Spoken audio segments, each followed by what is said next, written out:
الحمد لله وكفى وسلام على عباده الذين اصطفى أما بعد فأعوذ بالله من الشيطان الرجيم بسم الله الرحمن الرحيم إن الدين عند الله الإسلام وقال تعالى ومن يبتغي غير الإسلام دينا فلن يقبل منه وهو في الآخرة من الخاسرين صدق اللہ العظیم۔ محترم دوست اور بزرگوں، دنیا کی زندگی میں ہمارا ایک ایک لمحہ بہت قیمتی ہے، جس کے بدل کے طور پر دنیا کی کوئی چیز بھی پیش نہیں کی جا سکتی۔ اس وقت کا عوض نہ مال ہے، نہ سونا چاندی ہے، اور نہ زمین جاگیر ہے۔ دنیا کی کوئی چیز ایسی نہیں جو اس کا بدلہ بن سکتی ہو۔ اتنا قیمتی یہ سرمایہ ہے، اس لیے کہ یہ وقت آخرت بنانے کا ذریعہ ہے، اور آخرت باقی ہے، تو کبھی فنا نہیں۔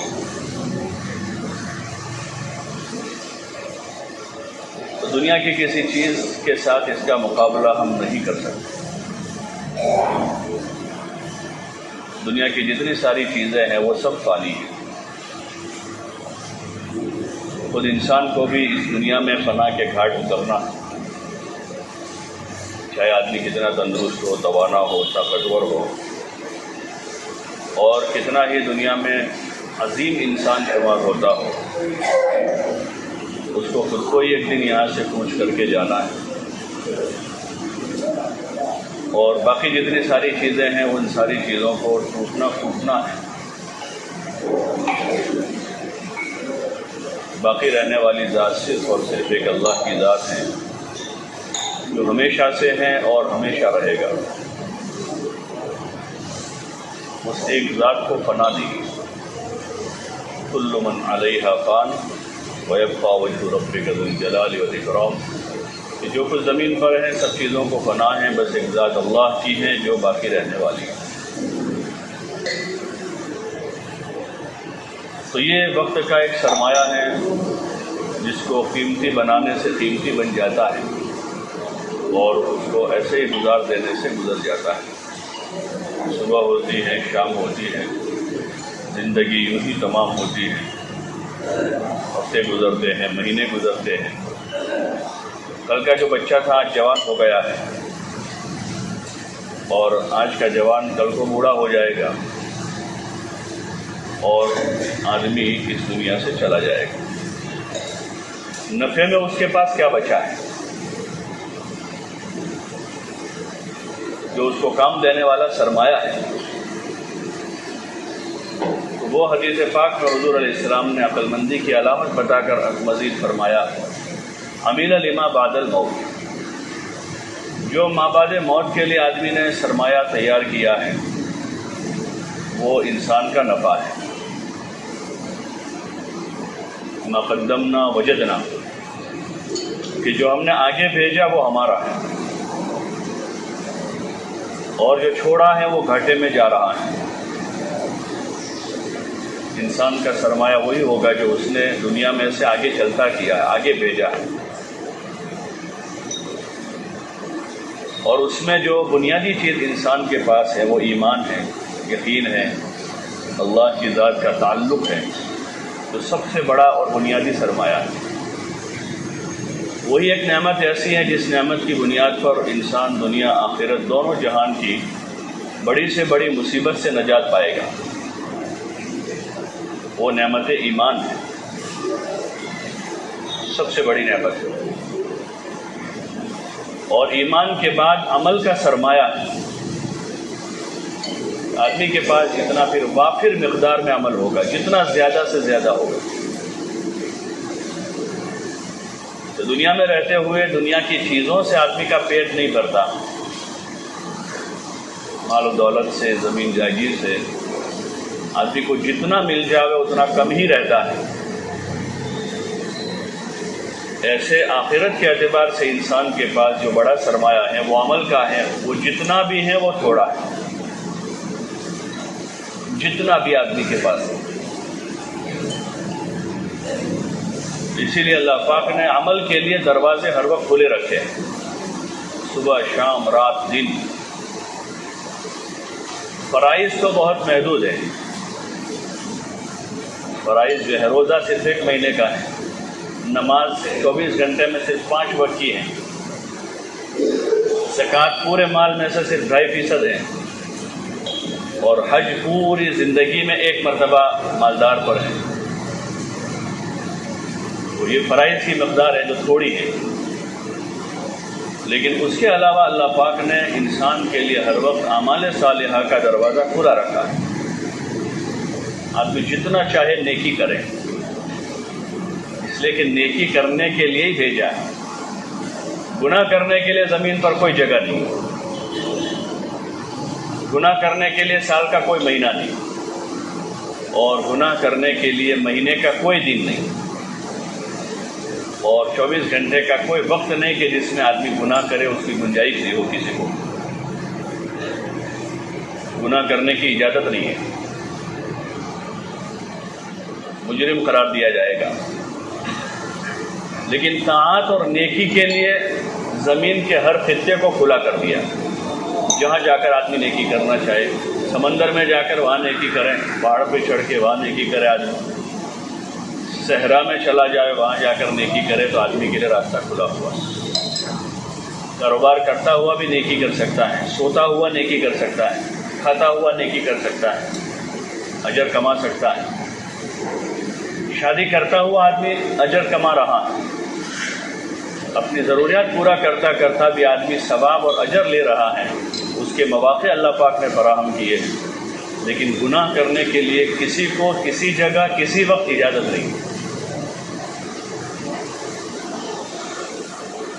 کسی کے لیے اس کا دروازہ نہیں، بلکہ اس سے منع کیا ہے۔ آدمی اپنے آپ کو بچاوے اور کسی قسم کا گناہ اس کے جسم سے صادر نہ ہو، آنکھ سے، کان سے، زبان سے، ہاتھ سے، پیر سے، یہاں تک کہ تصور اور خیالات کو بھی پاک رکھنے کو کہا۔ آدمی اپنے گمان کو اور اپنے خیال کو بھی پاک صاف رکھے۔ نیکی کا اگر تصور آ رہا ہے تو آدمی اس تصور کو زائل کرے، اس کو جگہ نہ دے، اس کو مزید نہ سوچے، اس کو کرنے کا پروگرام نہ بنا، اس لیے اس تصور کو، اس خیال کو معاف رکھا۔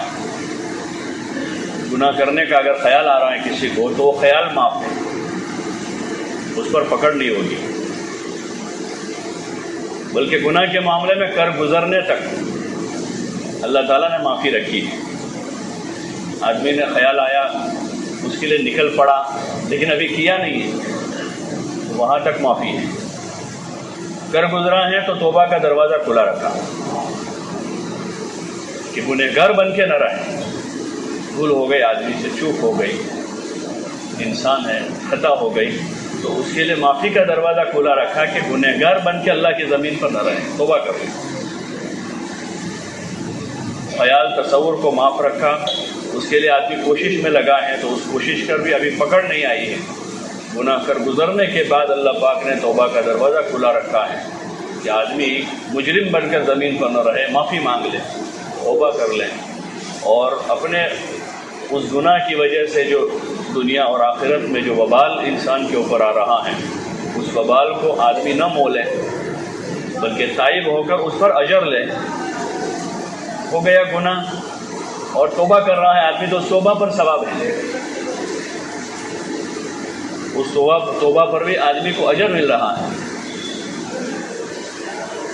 اور ایک جگہ تو کلام پاک میں اللہ تعالیٰ نے توبہ کرنے والوں کو بھی جو ہے جنت میں داخل کرنے کا، کہ جنہوں نے اپنے آپ پر ظلم کیا، زیادتی کی اور گناہ کر گزرے ہیں، اور پھر اس کے بعد وہ تائب ہوئے ہیں، تو توبہ کرنے والوں کو بھی اللہ پاک عمل والوں کے ساتھ جنت میں داخل کر دے گا۔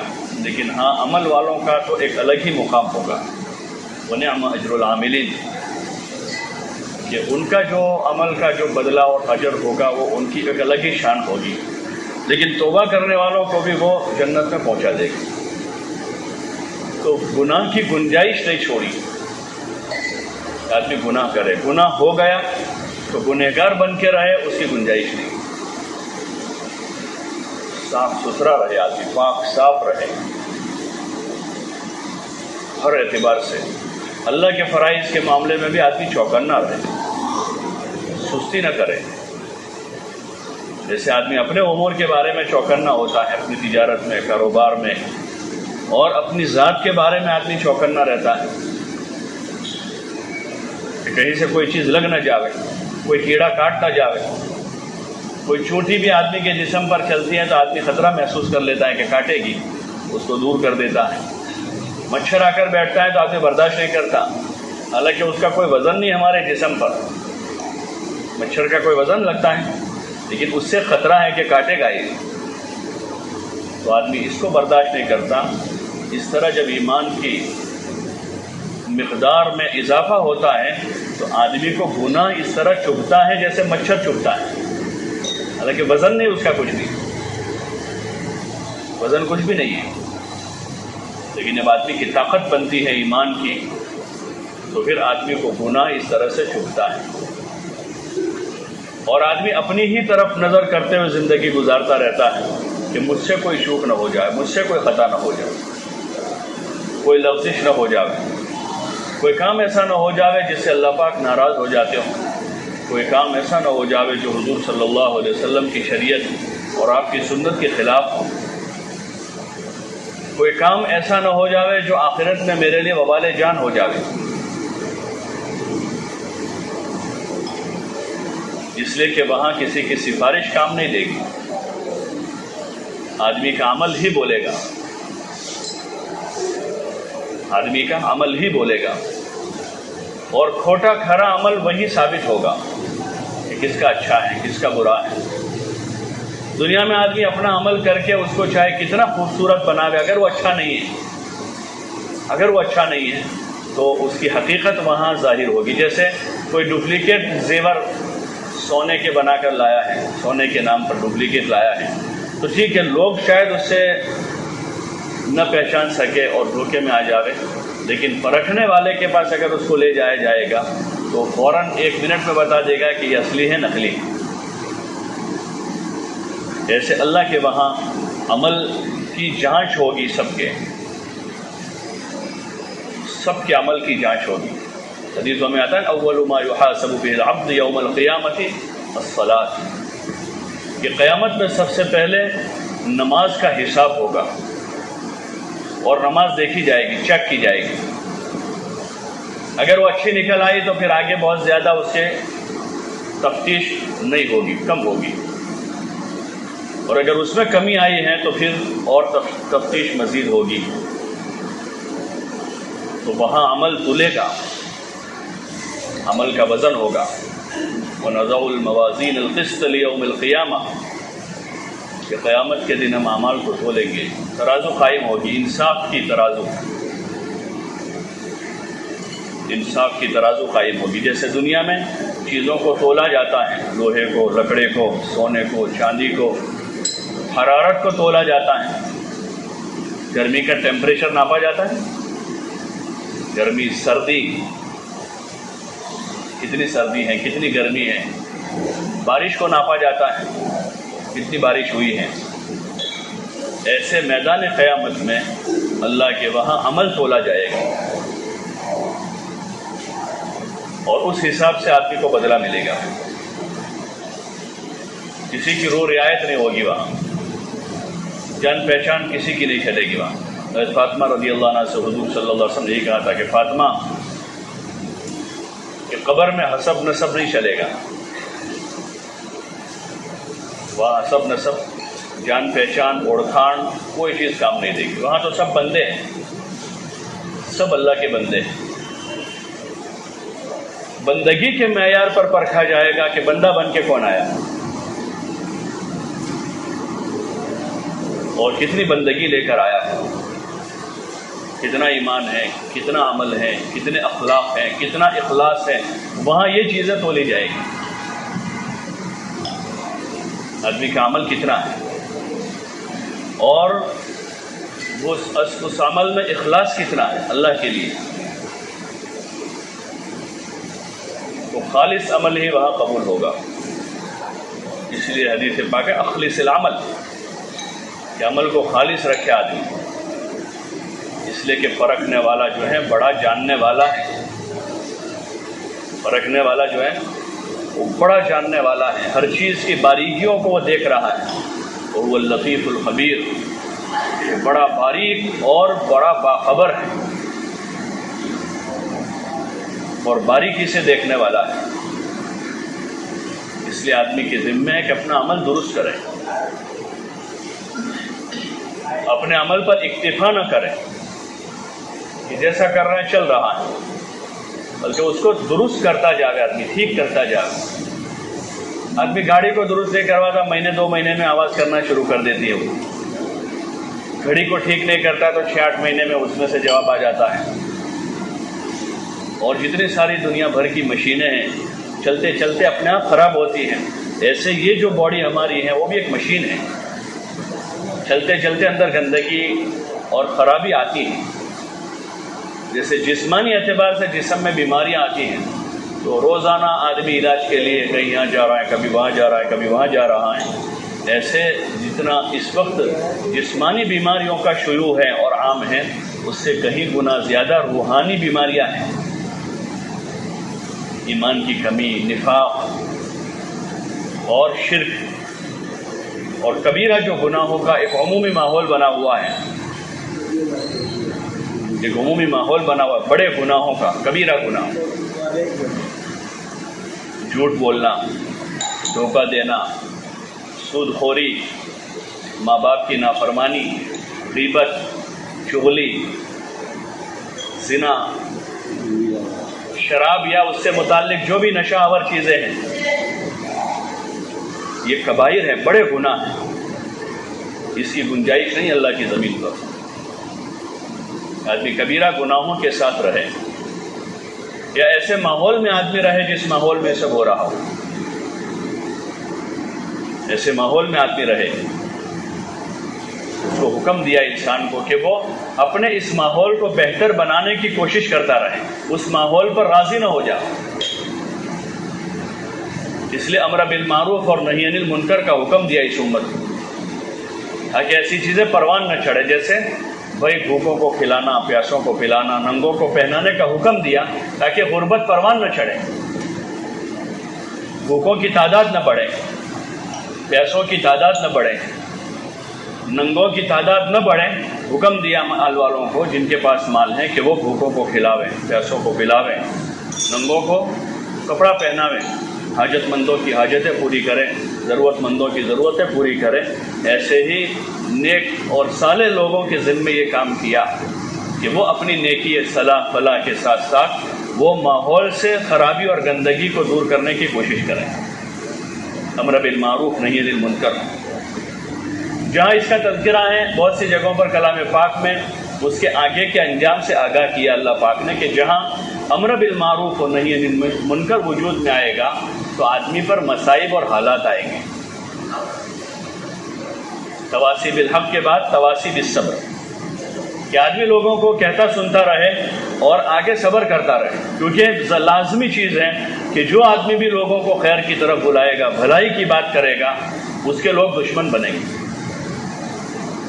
کیونکہ برائیوں کے عادی ہو چکے ہیں۔ جو باپ بیٹوں کو نماز صلات کا کہتا رہتا ہے اور ان کو اچھے کاموں کی طرف آمادہ کرتا ہے، تو اکثر دیکھیں گے بیٹے شکایت کرتے رہتے ہیں، ہم کو کہتے رہتے ہیں، بار بار ٹوکتے رہتے ہیں، کہ لازمی نتیجہ اس کا یہ ہے۔ حضرت لقمان علیہ السلام نے اپنے بیٹے سے کہا، نماز کا حکم کیا، اس کے بعد امر بالمعروف اور نہی عن المنکر کا حکم کیا، اور اس کے بعد کہا ان ذالک من عزم الامور، کہ یہ ہمت کے کاموں میں سے ہے۔ یا بنی اقم الصلاۃ وامر بالمعروف وانھ عن المنکر واصبر علی ما اصابک، اور تجھ پر جو پھر پیش آوے اس کے بعد صبر کرتے رہنا، کیونکہ جب بھی آدمی کسی کو خیر کی طرف بلائے گا اور سامنے والا آدمی چونکہ شر کا عادی ہو چکا ہے تو شر کی محبت اس کے دل میں بیٹھی ہوئی ہے، گناہ کی محبت دل میں بیٹھی ہے، اس لیے آدمی اس گناہ کو نہیں چھوڑتا ہے، بلکہ گناہ سے روکنے والے کا دشمن بن جاتا ہے کہ جو اس کو ٹوکے روکے۔ لیکن ایک فریضہ عائد کیا معاشرے پر، لوگوں پر، والدین پر، بھائیوں بہنوں پر، کہ وہ اس فریضے کو ادا کرتے رہیں اور لوگوں کو سمجھاتے رہیں، لوگوں کو سمجھاتے رہیں۔ وذکر فإن الذکریٰ تنفع المؤمنین، کہ یاد دہانی کرتے رہیں، طاعات کی طرف یاد دلاتے رہیں۔ ان کو برا لگ جائے گا ایسا کر کے چھوڑ نہ دے، ہاں تدبیر اچھی کریں، تدبیر اچھی لگے، پھر بھی برا لگ رہا ہے تو پھر وہ ان کا فعل ہے، اس پر آدمی جو ہے خود اپنی ذات سے اپنے اس کام کو نہ چھوڑے بھلائی کی تاکہ تلقین کرنے کو، بلکہ آدمی کرتا رہے، سمجھاتا رہے۔ وذکر فإن الذکریٰ تنفع المؤمنین، کہ ایک دوسروں کو سمجھاتے رہیں۔ سمجھانا ایمان والوں کو فائدہ دیتا ہے، اور ماحول کو پاک کریں گناہوں سے، اس پر راضی نہ ہو جائے، ماحول کو پاک کرنے کی کوشش کریں، اپنے گھر کو پاک کرنے کی آدمی کوشش کرتا رہے، اس کے ہم مکلف ہیں۔ کوشش ترک کر دی تو ہم نے اپنا جو کام جس پر اللہ نے ہمیں مامور کیا تھا وہ ہم نے چھوڑا ہے۔ کوشش کرنے کے بعد ہدایت ہمارے ہاتھ میں نہیں ہے، ہدایت لیکن آدمی اپنے بس کی کوشش کرتا رہے، کوشش نہ چھوڑیں، کہتا رہے، سمجھاتا رہے اپنی اولاد کو، اپنے بھائی بہنوں کو، اپنی بیوی کو، بچوں کو، والدین کو، دوستوں کو، اور عام سے عام ہر انسان کے ساتھ، اور خصوصاً ہر مسلمان کے ساتھ آدمی خیرخواہی کا اظہار کرے۔ اور بڑی خیرخواہی یہی ہے کہ ان کو امر بالمعروف کریں۔ والمؤمنون والمؤمنات بعضهم اولیاء بعض یأمرون بالمعروف وینہون عن المنکر۔ ایمان والے مرد عورتیں آپس میں خیرخواہ ہیں ایک دوسروں کے۔ اس خیرخواہی میں کیا کرتے ہیں؟ ایک دوسروں کو بھلائی کی طرف بلاتے ہیں، نیکیوں کی طرف دعوت دیتے ہیں، اور برائیوں سے روکتے ہیں۔ یہ اللہ کی طرف سے ایک ذمہ داری ہے ہم سب کے اوپر، اس لیے ہماری کوشش ہو کہ اپنی ذات سے اپنے عمل کو سنوارتے ہوئے، بناتے ہوئے، اپنے ماحول سے بھی خرابی ختم ہو۔ محلے میں کیچڑ ہو جاتا ہے، لوگ جمع ہو جاتے ہیں، بھائی اس کیچڑ کو ختم کرو یہاں سے۔ محلے میں کیچڑ ہو گیا کہ بھائی گندگی پھیلا رہا ہے، کیچڑ گھروں میں جا رہا ہے، لوگوں کے پیر خراب ہو رہے ہیں، سواریاں خراب ہو رہی ہیں، اس کیچڑ کو ختم کرو۔ یہ تو جسموں کو خراب کرے گا، پانی ڈال دیا تو پاک ہو جائے گا، لیکن گناہوں کا جو کیچڑ ہے، گناہوں کا، زنا کا، شراب کا، جھوٹ کا، غبن کا، دھوکے کا، وہ پوری انسانی معاشرے کو تباہ کر دے گا۔ وہ معاشرہ کبھی پروان نہیں چڑھ سکتا جو کبائر کے ساتھ پنپ رہا ہے، ان برائیوں کے ساتھ، گناہوں کے ساتھ۔ اس لیے اس میں بڑی ذمہ داری ہے، بڑی ذمہ داری ہے، معمولی اور چھوٹے درجے کی نہیں ہے، بڑے درجے کی ذمہ داری ہے۔ ہر مسلمان اس کا مکلف ہے کہ وہ اپنے بس کی اس میں کوشش کرے، گناہوں پر نہ، اپنے گناہوں پر آدمی راضی رہے، نہ دوسروں کے گناہوں پر راضی رہے کہ ہمیں کیا وہ کر رہے ہیں۔ حضرت عائشہ رضی اللہ عنہ والی وہ روایت ہے جس میں حضور صلی اللہ علیہ وسلم نے کہا کہ جب اللہ کا عذاب آئے گا تو سارے لوگ اس کی لپٹ میں آئیں گے، تو انہوں نے کیا صلحاء بھی؟ بولے ہاں صلحاء، اور نیک لوگ بھی اس کی لپٹ میں آ جائیں گے۔ جو نیک لوگ ہوں گے وہ بھی دنیا میں اس عذاب سے نہیں بچ پائیں گے۔ اس لیے گزارش ہے کہ ہم اپنے بس میں کوشش کرتے رہیں، کہتے سمجھاتے رہیں، اور خیر کی طرف دعوت دیتے رہیں، برائیوں اور گناہوں پر راضی نہ ہو، نہ اپنے گناہوں پر راضی رہیں اور نہ اپنے گھر والوں کے یا کسی کے۔ ہاں یہ ہے کہ گناہوں کا افشا نہ کریں، لوگوں کی برائیوں کو لوگوں میں بیان نہ کریں، بلکہ خیر خواہی کے ساتھ، جیسے کسی کا اپنا بیٹا بگڑ گیا، خراب ہو گیا ہے، تو آدمی اس کی برائی کو بیان نہیں کرتا، لیکن اندر ہی اندر کوشش کرتا ہے کہ یہ خرابی اس میں سے نکل جائے، بلکہ باہر اگر کوئی آدمی کہے گا بھی ان کو تو اس وقت وہ جاننے کے باوجود بھی یہی کہے گا کہ نہیں مارو چھوڑو، وہ تو ہے، حالانکہ پتہ ہے کہ وہ بھی تھا، نمبر 1 وہی تھا، لیکن آدمی دفاع کرتا ہے۔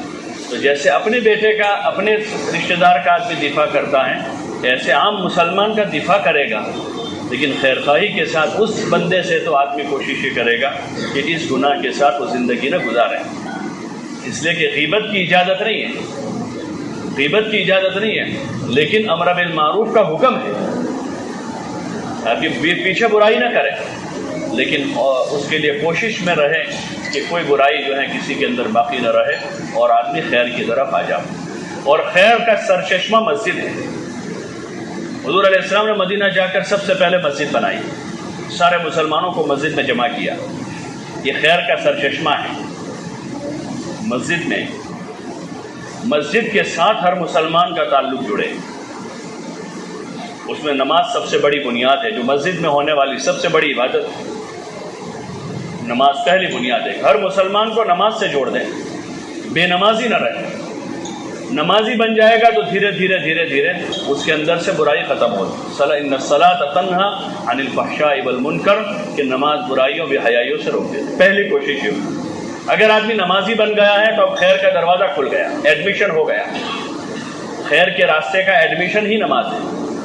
جب ایڈمیشن ہو گیا ہے اب آگے کی راہیں کھلتی رہے گی۔ پھر نماز کے ساتھ جو ہے دین کا سیکھنا سکھانا ہے، وہ مسجد کا عمل ہے۔ حضور علیہ السلام کی مسجد میں دین کا سیکھنا سکھانا تھا۔ خود آپ علیہ السلام تشریف لاتے تھے، آپ گھنٹوں بھر بیٹھتے تھے مسجد میں، صحابہ کے حلقے لگتے تھے۔ مختلف سیرت کی حدیث کی کتابوں میں حلقے لگا کر کوئی تجوید سیکھ کر رہا ہے، کوئی قرآن سیکھ رہا ہے، کوئی دین کے مسئلے مسائل سیکھ رہا ہے، کوئی جنت جہنم کا تذکرہ کر رہا ہے۔ دین کا سیکھنا سکھانا اس کا سرچشمہ مسجد ہے۔ آج ہم عموماً دیکھیں گے کہ جہاں سے دین لینا تھا، جس جگہ سے دین کا سیکھنا سکھانا تھا، وہ جگہیں ویران ہیں، وہ مسجدیں ویران۔ ہماری مسجدیں جو آباد ہے وہ نماز کے وقت آباد ہے۔ ہمارے ماحول میں ہم دیکھ رہے ہیں مسجدوں میں آبادی ہے، تو وہ مسجد کی آبادی نماز کے وقت میں ہے اور نماز کی حد تک ہے۔ اور نمبر 2 پر دیکھیں تو تھوڑا بہت تلاوت سے ہماری مسجد آباد ہے۔ دین کا جو سیکھنا سکھانا وہ خصوصاً بالغ لوگوں پر ہے، جوان مردوں عورتوں پر، مکلفین پر دین کا سیکھنا سکھانا فرض ہے۔ دین کا سیکھنا سکھانا، تو اس سے ہماری مسجدیں خالی ہیں۔ ہونا یہ چاہیے کہ ہر مسلمان اپنا وقت مسجد میں دے کر جو اس کو آ رہا ہے وہ دوسرے کو خیر خواہی کے ساتھ سکھاوے، اور جو اس کو نہیں آ رہا ہے وہ دوسروں سے چھوٹا بن کر، طالب بن کر، محتاج بن کر سیکھے اور عمل کے لیے سیکھے۔ یہ مسجد کا عمل ہے۔ ایسے ذکر و عبادت ہے پھر مسجد میں۔ الاہم فالاہم، سیکھنا سکھانا زیادہ اہم ہے ذکر و عبادت سے بھی۔ آدمی اپنا دین سیکھے پہلے، پھر ذکر کرے، پھر عبادت کرے، پھر عمل کرے، پھر تجارت کرے، پھر کاروبار کرے۔ ایمان کے بعد آدمی کے اوپر اپنا دین کا سیکھنا سکھانا وہ دیگر چیزوں کے مقابلے میں زیادہ اہم ہے کہ آدمی پہلے اپنا دین سیکھیں، فرائض واجبات کا علم لیں، سنن نوافل کا علم لے آدمی، درجہ بدرجہ کس چیز کا کتنا درجہ ہے۔ درجوں کی تقسیم جو ہے وہ اس کے اجر اور ثواب کے حساب سے ہے، اور اللہ کی طرف سے اس کے ایک مقدار ہے۔ باقی عمل کے لیے جو ہے جیسے فرض عمل کے لیے ہے ویسے سنت بھی عمل کے لیے ہے۔ فرض عمل کے لیے، سنت چھوڑنے کے لیے ہے۔ فرض عمل کے لیے ہے اور سنت چھوڑ دینے کے لیے ایسا نہیں ہے۔ فرض بھی عمل کے لیے، سنت بھی، ہاں دونوں کا درجہ اور اس کے اجر میں فرق ہوگا۔ فضائل رمضان میں کہ اس رمضان کا ایک روزہ جو ہے اگر آدمی جان بوجھ کر چھوڑ دے کیونکہ وہ فرض ہے، پھر زندگی بھر آدمی روزے رکھے اس کے بدلے میں تو اس کا بدلہ نہیں ہوگا۔ ایک آدمی کی نماز جان بوجھ کر قضا ہوئی ہے تو اب وہ 27 مرتبہ بھی پڑھے وہ نماز کو تو اس نماز کے برابر نہیں ہوگا جو فرض نماز وقت پر پڑھ لیتا آدمی۔ تو اس سے گزارش ہے کہ اپنے آپ کو مسجد کا عادی بناویں اور اپنے شوق سے مسجد میں رہیں، اپنی رغبت سے رہیں مسجد میں۔ ٹھہرنا تو شروع کریں اور ٹھہرنے کے بعد پھر سیکھنا سکھانا شروع کریں۔ مسجد میں رہ کر پھر لایانی اور غفلت میں وقت نہ گزاریں۔ حضرت امام اعظم امام ابو حنیفہ رحمۃ اللہ علیہ نے حرم کے لمبے قیام کو مناسب نہیں لکھا ہے کہ آدمی حرم میں زیادہ لمبا قیام کرے۔ پھر اس کی وجہ بیان کی، حالانکہ حرم تو کتنی محترم جگہ ہے، وجہ یہ لکھی کہ آدمی لمبا ٹھہر کر وہاں غفلت کرے گا، سستی کرے گا، گناہ کرے گا، تو اس کے لیے اچھا نہیں کہ زیادہ وہاں ٹھہرے۔ تو مسجد میں زیادہ ٹھہرنے والوں سے، مسجد میں جن کا آنا جانا ہے، بڑی مبارک چیز ہے کہ آدمی مسجد میں جلدی آوے، دیر تک رہے، اعمال سے، سیکھنے سکھانے سے اپنی زندگی کو معمور کریں، لیکن اس بات کے خیال کے ساتھ کہ مسجد اللہ کا گھر ہے۔ مسجد شاہی دربار ہے، مسجد شاہی دربار ہے کہ مسجد کے آداب کے خیال کے ساتھ آدمی مسجد میں رکے، مسجد کے ادب کا خیال کریں، اٹھنے بیٹھنے میں مسجد میں آدمی ادب سے بیٹھے، جیسے گھر میں بیٹھتا ہے ویسے تھوڑی مسجد میں بیٹھے گا۔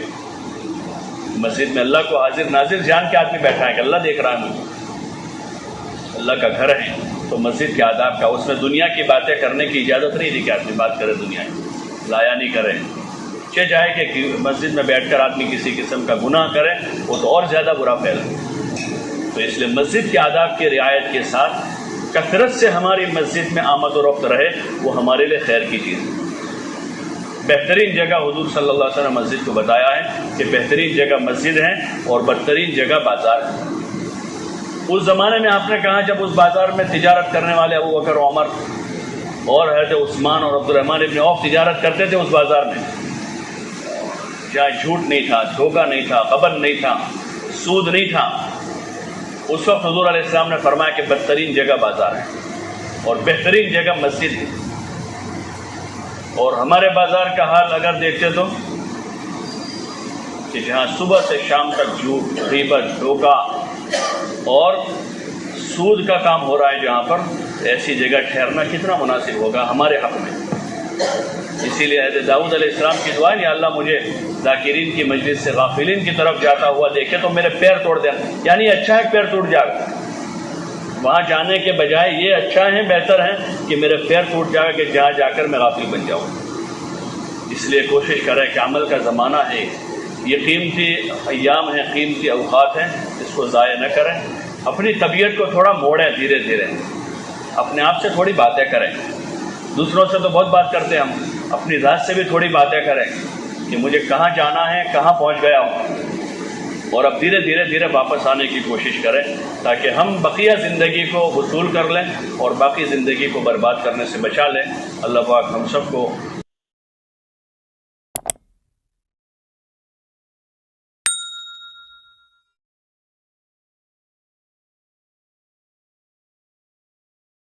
الحمدللہ والسلام علی عبادہ الذین اصطفى،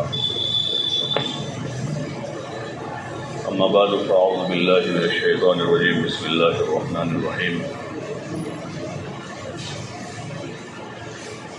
ان الدین عند اللہ الاسلام،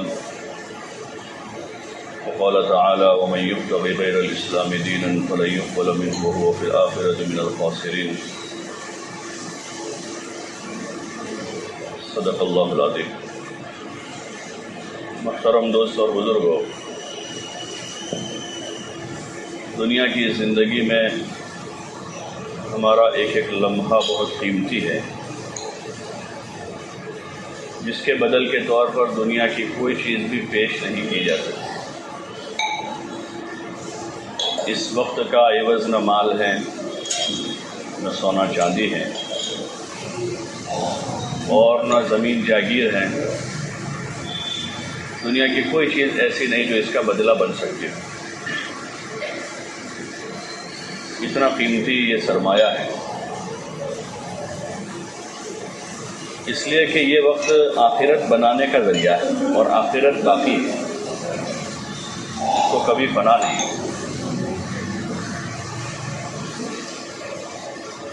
تو دنیا کی کسی چیز کے ساتھ اس کا مقابلہ ہم نہیں کر سکتے۔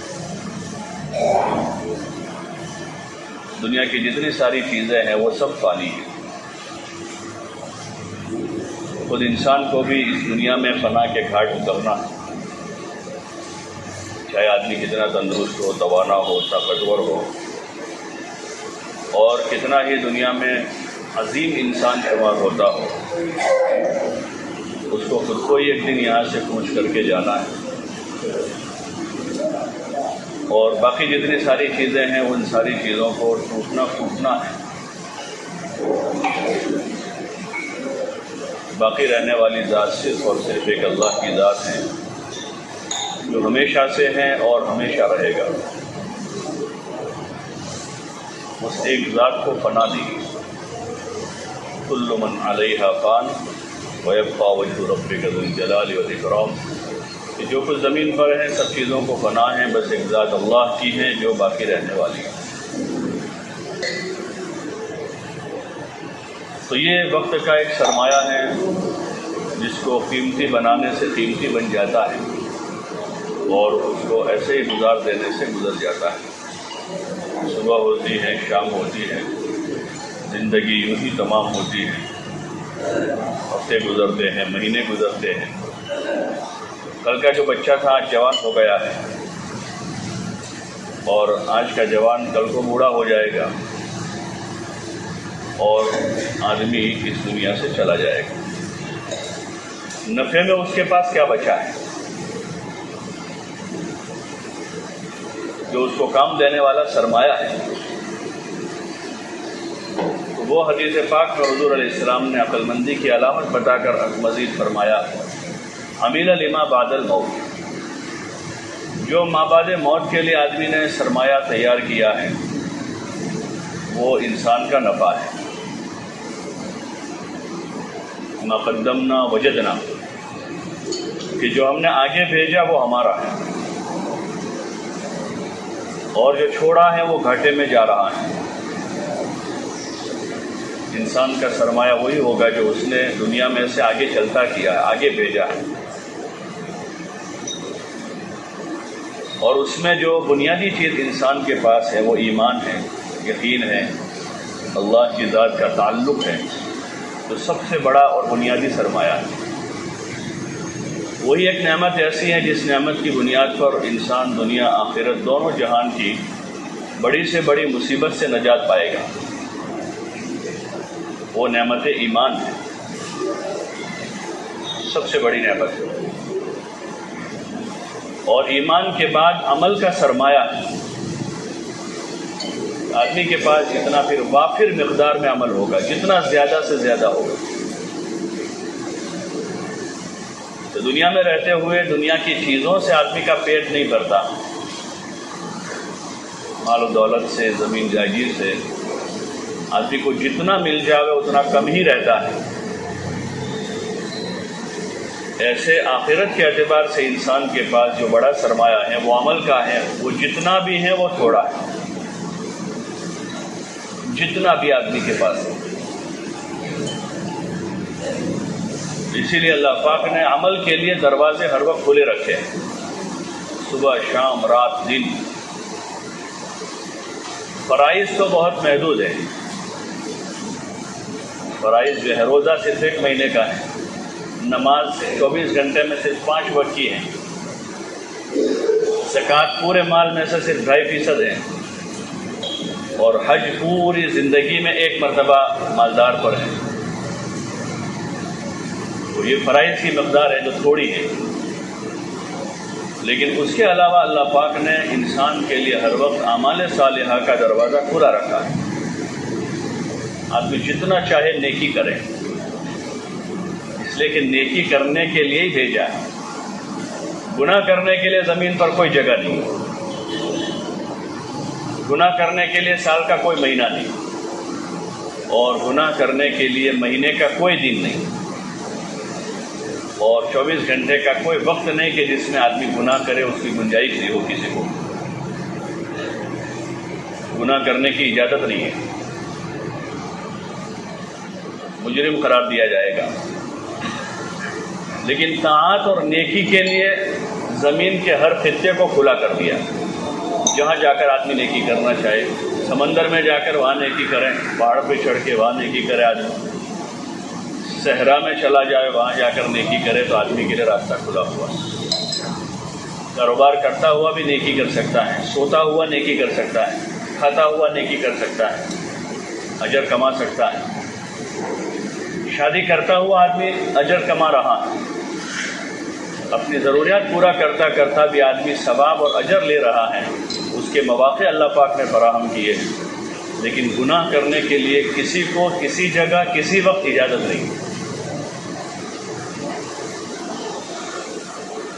کسی کے لیے اس کا دروازہ نہیں، بلکہ اس سے منع کیا ہے۔ آدمی اپنے آپ کو بچاوے اور کسی قسم کا گناہ اس کے جسم سے صادر نہ ہو، آنکھ سے، کان سے، زبان سے، ہاتھ سے، پیر سے، یہاں تک کہ تصور اور خیالات کو بھی پاک رکھنے کو کہا۔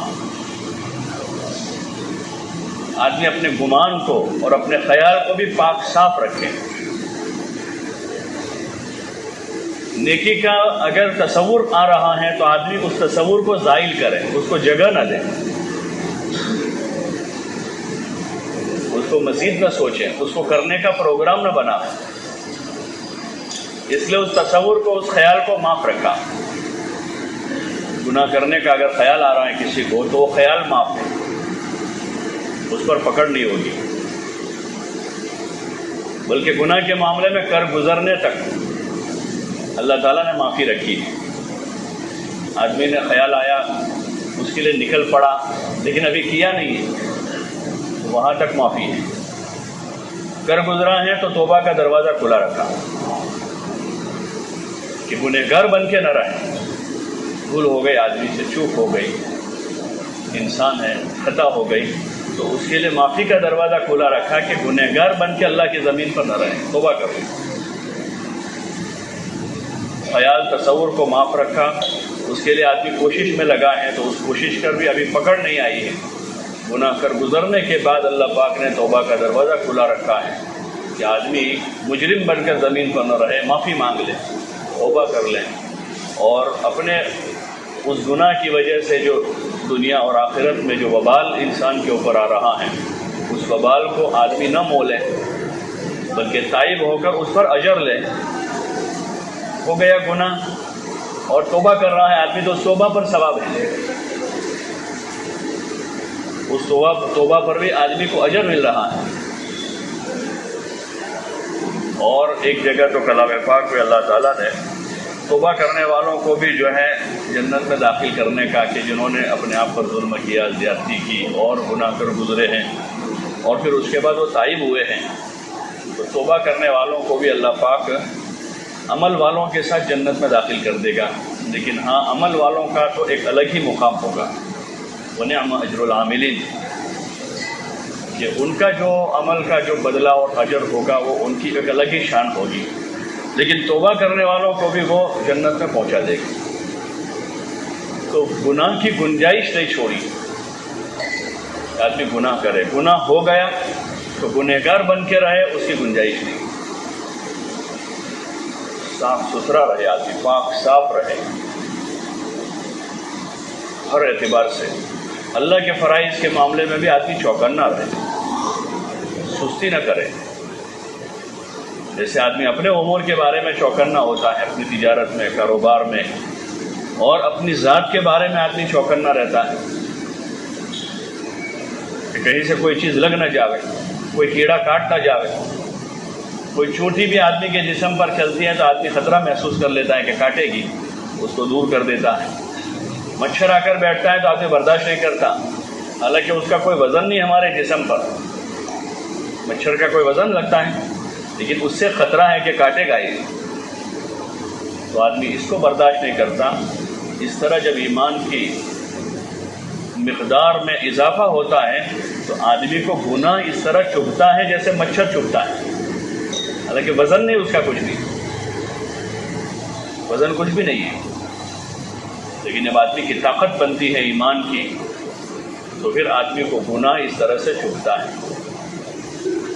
اور آدمی اپنی ہی طرف نظر کرتے ہوئے زندگی گزارتا رہتا ہے کہ مجھ سے کوئی چوک نہ ہو جائے، مجھ سے کوئی خطا نہ ہو جائے، کوئی لفزش نہ ہو جائے، کوئی کام ایسا نہ ہو جاوے جس سے اللہ پاک ناراض ہو جاتے ہوں، کوئی کام ایسا نہ ہو جاوے جو حضور صلی اللہ علیہ وسلم کی شریعت اور آپ کی سنت کے خلاف ہو، کوئی کام ایسا نہ ہو جاوے جو آخرت میں میرے لیے وبال جان ہو جاوے. اس لیے کہ وہاں کسی کی سفارش کام نہیں دے گی،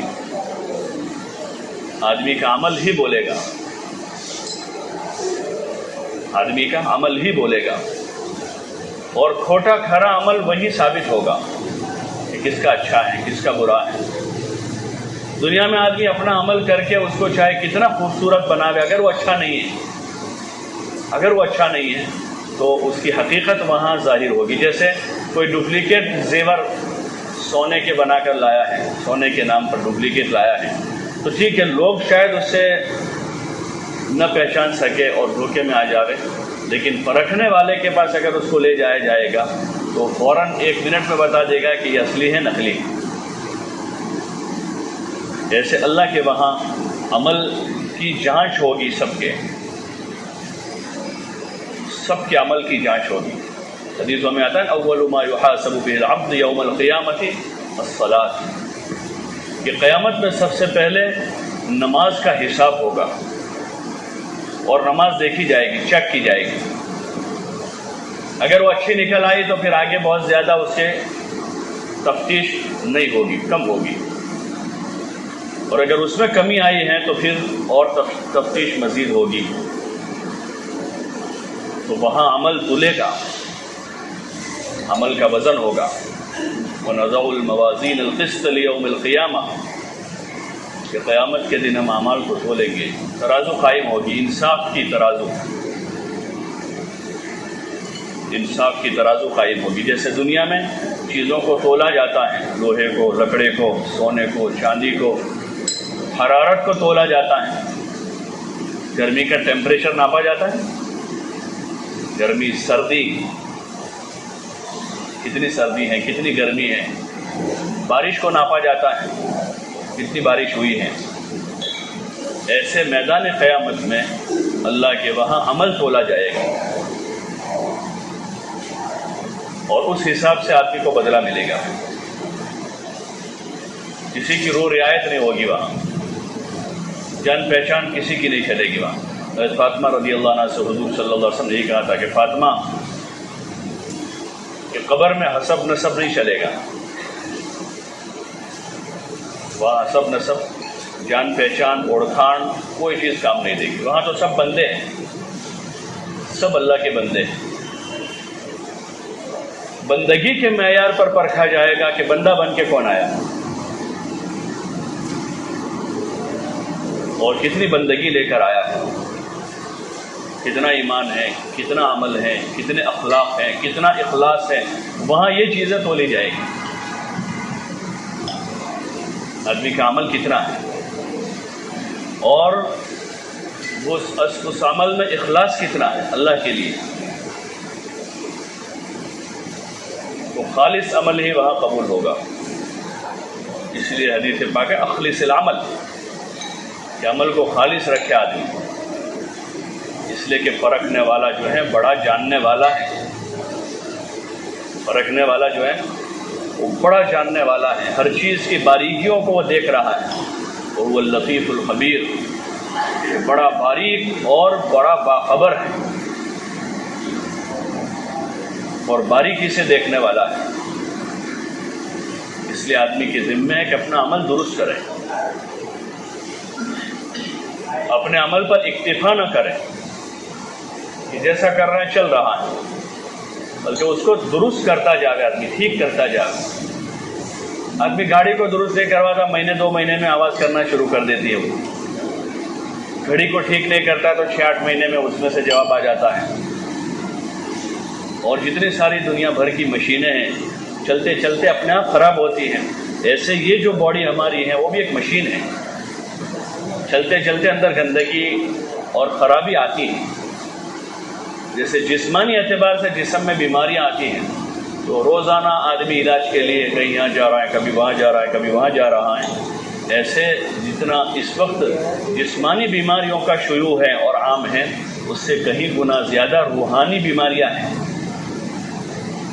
ایمان کی کمی، نفاق اور شرک اور کبیرہ جو گناہوں کا ایک عمومی ماحول بنا ہوا ہے، ایک عمومی ماحول بنا ہوا بڑے گناہوں کا، کبیرہ گناہ، جھوٹ بولنا، دھوکہ دینا، سود خوری، ماں باپ کی نافرمانی، غیبت، چغلی، زنا، شراب یا اس سے متعلق جو بھی نشہ آور چیزیں ہیں، یہ کبائر ہیں، بڑے گناہ ہیں. اس کی گنجائش نہیں اللہ کی زمین پر. آدمی کبیرہ گناہوں کے ساتھ رہے یا ایسے ماحول میں آدمی رہے جس ماحول میں سب ہو رہا ہو، ایسے ماحول میں آدمی رہے. اس کو حکم دیا انسان کو کہ وہ اپنے اس ماحول کو بہتر بنانے کی کوشش کرتا رہے، اس ماحول پر راضی نہ ہو جائے. اس لیے امر بالمعروف اور نہی عن المنکر کا حکم دیا اس امت کو، تاکہ ایسی چیزیں پروان نہ چڑھے، جیسے بھائی بھوکوں کو کھلانا، پیاسوں کو پلانا، ننگوں کو پہنانے کا حکم دیا تاکہ غربت پروان نہ چڑھے، بھوکوں کی تعداد نہ بڑھے، پیاسوں کی تعداد نہ بڑھے، ننگوں کی تعداد نہ بڑھے۔ حکم دیا مال والوں کو جن کے پاس مال ہے کہ وہ بھوکوں کو کھلاویں، پیاسوں کو پلاویں، ننگوں کو کپڑا پہناویں، حاجت مندوں کی حاجتیں پوری کریں، ضرورت مندوں کی ضرورتیں پوری کریں۔ ایسے ہی نیک اور صالح لوگوں کے ذمے یہ کام کیا کہ وہ اپنی نیکی صلاح فلاح کے ساتھ ساتھ وہ ماحول سے خرابی اور گندگی کو دور کرنے کی کوشش کریں۔ امر بالمعروف نہی عن المنکر، جہاں اس کا تذکرہ ہے بہت سی جگہوں پر کلام پاک میں، اس کے آگے کے انجام سے آگاہ کیا اللہ پاک نے کہ جہاں امر بالمعروف اور نہی عن المنکر وجود میں آئے گا تو آدمی پر مصائب اور حالات آئیں گے۔ تواصی بالحق کے بعد تواصی بالصبر، کہ آدمی لوگوں کو کہتا سنتا رہے اور آگے صبر کرتا رہے، کیونکہ لازمی چیز ہے کہ جو آدمی بھی لوگوں کو خیر کی طرف بلائے گا، بھلائی کی بات کرے گا، اس کے لوگ دشمن بنیں گے، کیونکہ برائیوں کے عادی ہو چکے ہیں۔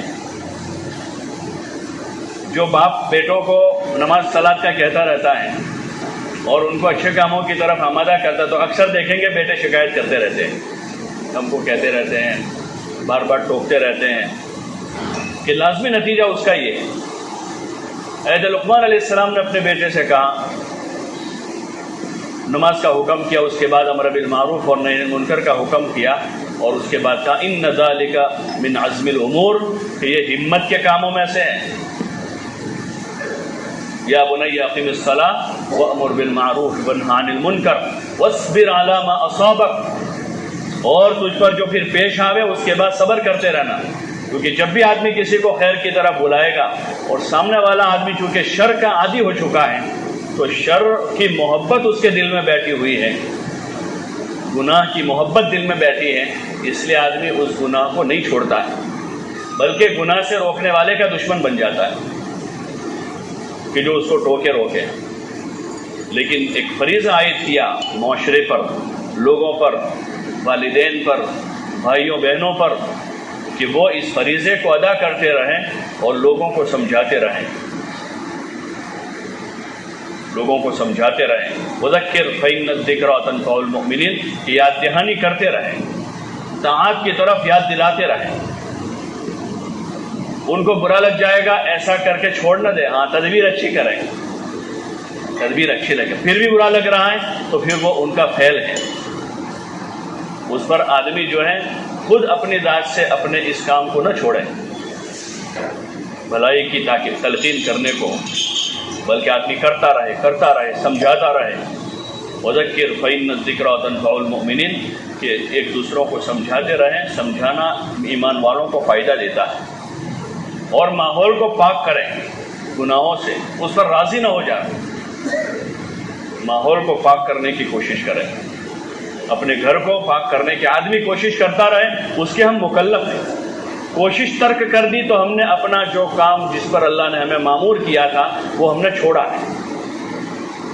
کوشش کرنے کے بعد ہدایت ہمارے ہاتھ میں نہیں ہے،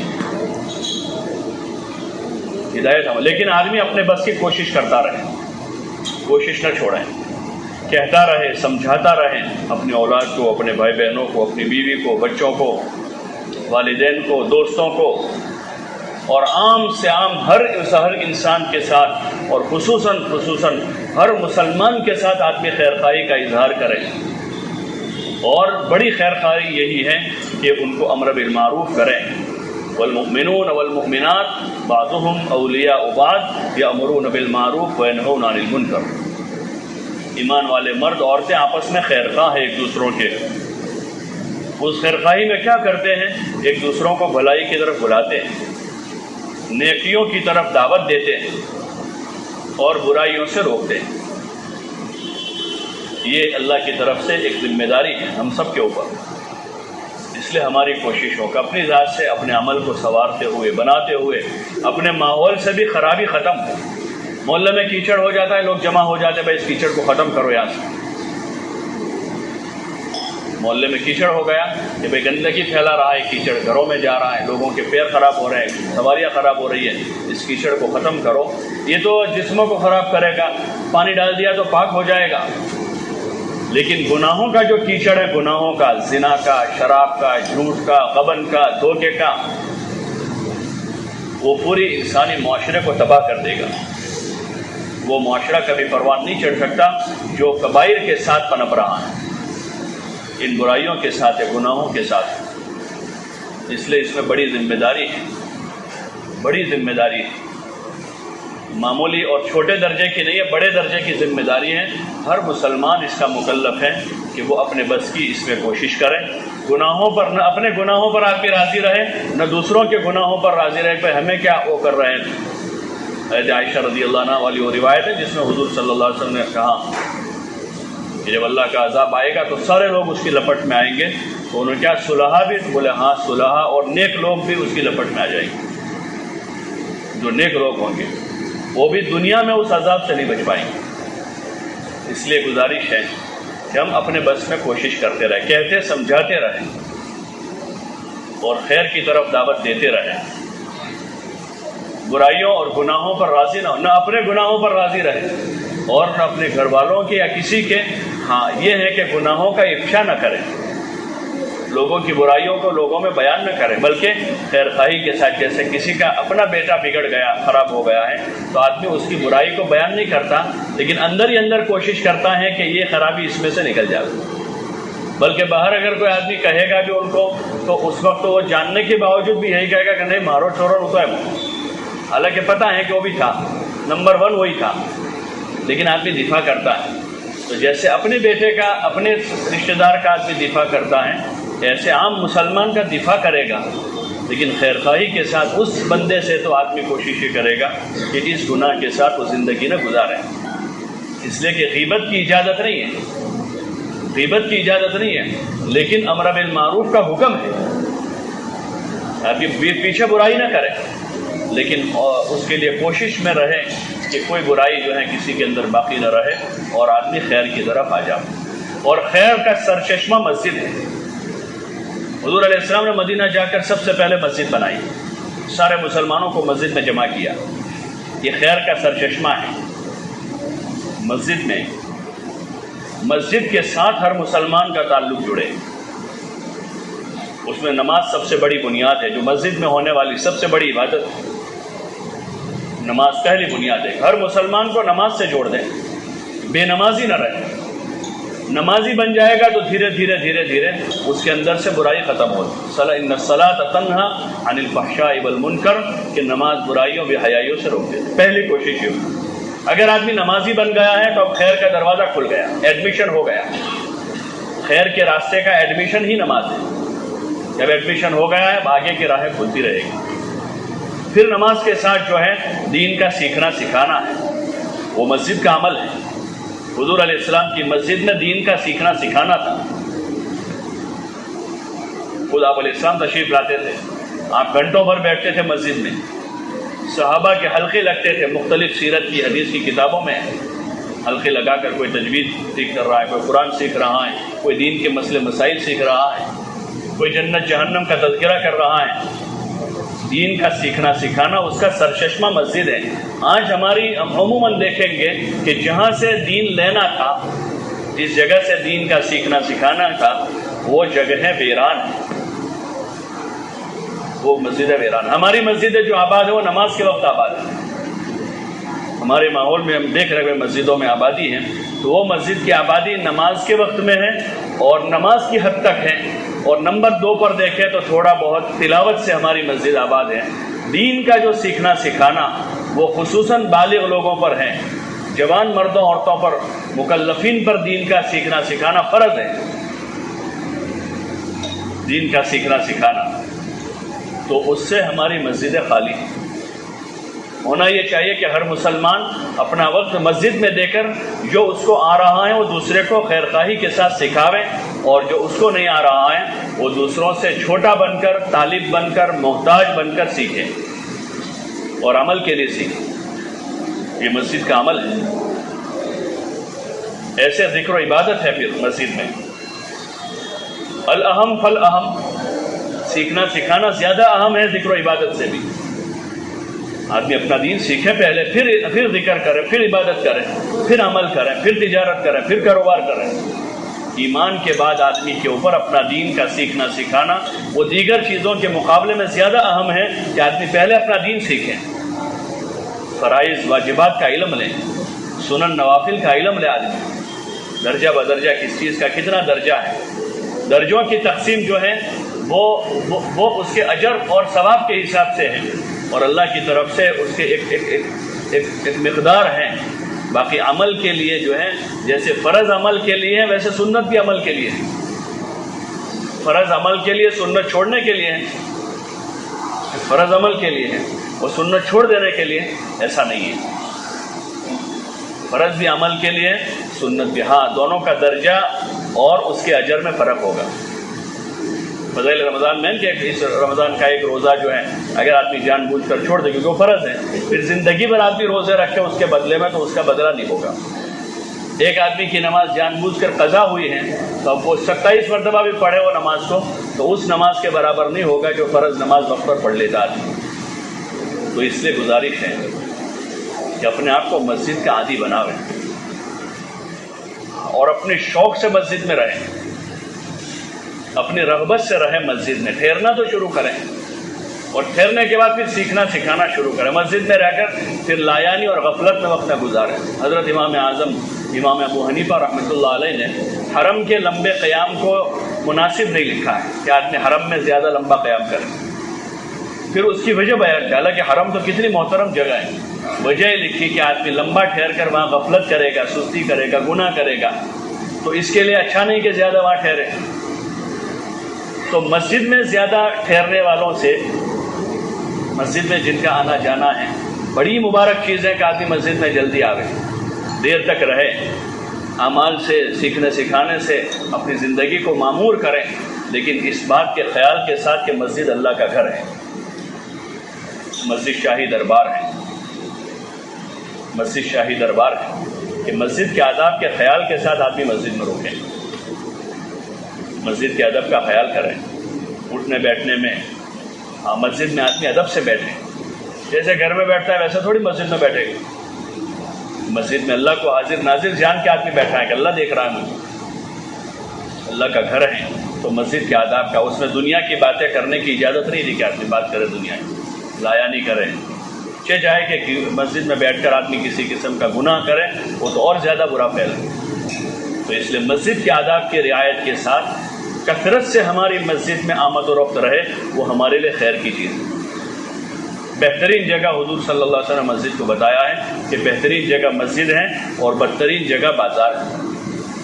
اس زمانے میں آپ نے کہا جب اس بازار میں تجارت کرنے والے ابو بکر و عمر اور حضرت عثمان اور عبد الرحمن ابن عوف تجارت کرتے تھے، اس بازار میں جہاں جھوٹ نہیں تھا، دھوکہ نہیں تھا، غبن نہیں تھا، سود نہیں تھا، اس وقت حضور علیہ السلام نے فرمایا کہ بدترین جگہ بازار ہے اور بہترین جگہ مسجد ہے۔ اور ہمارے بازار کا حال اگر دیکھتے تو کہ جہاں صبح سے شام تک جھوٹ، غیبت، دھوکہ اور سود کا کام ہو رہا ہے، جہاں پر ایسی جگہ ٹھہرنا کتنا مناسب ہوگا ہمارے حق میں۔ اسی لیے حضرت داؤد علیہ السلام کی دعا ہے، یا اللہ مجھے ذاکرین کی مجلس سے غافلین کی طرف جاتا ہوا دیکھے تو میرے پیر توڑ دینا، یعنی اچھا ہے پیر ٹوٹ جائے گا، وہاں جانے کے بجائے یہ اچھا ہے، بہتر ہے کہ میرے پیر ٹوٹ جائے گا کہ جہاں جا کر میں غافل بن جاؤں۔ اس لیے کوشش کریں کہ عمل کا زمانہ ہے، یہ قیمتی ایام ہیں، قیمتی اوقات ہیں، اس کو ضائع نہ کریں۔ اپنی طبیعت کو تھوڑا موڑیں، دھیرے دھیرے اپنے آپ سے تھوڑی باتیں کریں، دوسروں سے تو بہت بات کرتے ہیں ہم، اپنی ذات سے بھی تھوڑی باتیں کریں کہ مجھے کہاں جانا ہے، کہاں پہنچ گیا ہوں، اور اب دھیرے دھیرے واپس آنے کی کوشش کریں تاکہ ہم بقیہ زندگی کو وصول کر لیں اور باقی زندگی کو برباد کرنے سے بچا لیں۔ اللہ پاک ہم سب کو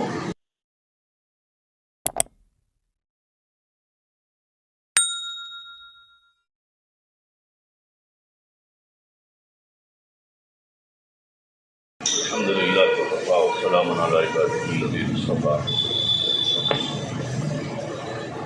اما بعد فاعوذ باللہ